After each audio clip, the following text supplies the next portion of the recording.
الذي يتحمل المسؤولية بالطبع هو صاحب القرار اللي هو النظام وممثله هو الرئيس تبون. لكن المؤذي في الموضوع هو أنهم يحاولون تخدير وعي الشعب، ما مش يقولوا له في الحقيقة، راهم عارفين واش راهو صار. بالمناسبة أحد معارفي الشخصيين التقى الرئيس تبون في الشهر الماضي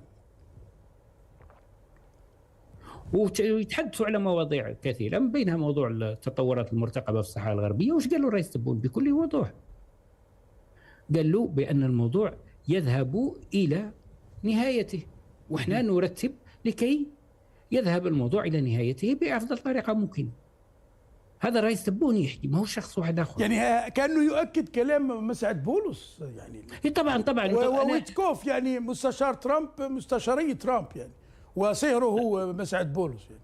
بالطبع. شوف ما قاله الرئيس تبون لهذا الشخص من معارفي، قلت لك كان جالس معاه الشهر الماضي، مريحين في جلسة غير رسمية ويهدروا، قالوا الموضوع منتهي، احنا الآن نرتب كيف نخرج منه بأفضل حل سياسي ممكن. لكن في نفس الوقت يطلع الإعلام يقول لا ونحن مستمرون في دعم الشعب. لماذا تكذبون على الناس؟ هذا ما يؤذي في الموضوع. زين نقول لك حاجة واحدة أخرى، معلومة واحدة أخرى. المفاوضات غير المباشرة بين الجزائر والمغرب لم تتوقف رغم كل ما تسمعه. وفي داخل المفاوضات هنالك ملفات مستبعدة وملفات يستعد للتفاوض بشأنها.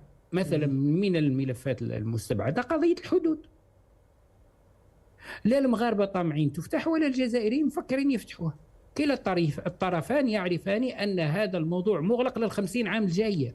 طبعا هناك اتفاق في السبعينات، كان هناك اتفاق ترسيم رسمي للحدود. يعني أنت يعني كلام ما تقوله من كلام يصب فيما صرح به بوريطة أيضا في وسيلة إعلام مغربية، في قناة مغربية، وكأنه ثم جاء بعده عطاف ليعلق على نفس القرار الأممي، وهو نفسه قال بأنه الأفضل للبلدين، بوريطة وزير الخارجية المغربية، التوافق، وأن البلدين يعرفان بعضهما البعض جيدا. يعني أنا مانيش نحكي على ترسيم الحدود لأنه منتهي، أنا كنت نحكي على فتح الحدود، على حرية التنقل.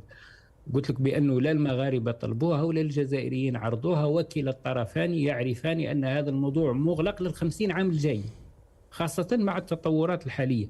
ما هو متاح وممكن وقد يحصل هو إمكانيات التهدئة بين البلدين.